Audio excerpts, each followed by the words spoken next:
Where economic stability is not just a goal but a necessity for livelihoods, the spotlight falls squarely on the state of the economy under the stewardship of the Kenya Kwanza government. Amid promises of alleviating the burden on its citizens, the government led by President Dr. William Ruto has embarked on a journey of fiscal reform aiming to reduce the cost of living, enhance revenue generation and manage the country's debt responsibly.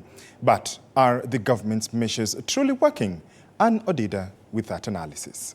Even as the government maintains that it has made strides in bringing down the cost of living, according to Kenyans, this is yet to be felt. Kama serikali angetusaidia sisi kama watu wenye tuko na biashara chini chini ama hustlers, azidi kupunguza because bado tunaumia. Ukitaka kuboresha maisha ya wananchi wote, ningependa uweke mafuta 120 per liter.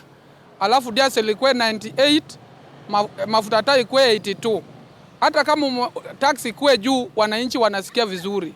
President William Ruto had made it clear that his government is committed to building the economy by increasing revenue collection, reducing government spending, and ensuring the country is able to repay its debts and live within its means. But even with the state of the economy as it is at the moment, the government has indicated that it prides itself in being able to ease the burden on Kenyans in terms of the cost of food, inflation, and management of the debt situation in the country. The latest development in the steps the government has undertaken in terms of reviving the economy is the reduction of the cost of fuel products as announced by the Energy Petroleum Regulatory Authority on April 14. Since the time the government started reviewing down the cost of fuel in November last year, April has had the highest reduction of the prices by up to 18 Kenyan shillings. When the government removed fuel subsidies which were meant to caution Kenyans from the high prices of food as part of its economic reform agenda, there was mass disapproval by the public, with the opposition leading in organizing protests over the high cost of living. So what do pundits think about the current situation? There's a reprieve, but a small change in terms of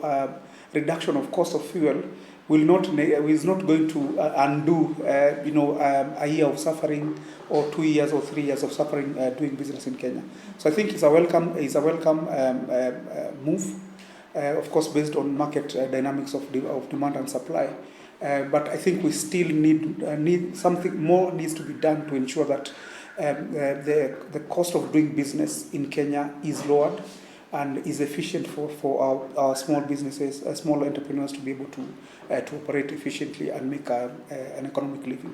While there might be strides made, Kenyans are still feeling the pinch of having to pay higher taxes as compared to when the previous regime was in charge. The latest one being the reinstatement of the 1.5% housing levy deductions, as well as the 2.75% remittance to the Social Health Insurance Fund (SHIF) from July 1st, which is expected to reflect a drop on Kenyans' payslips. This begging the question, are the government's efforts truly providing relief to its citizens? And Odida, TV 47.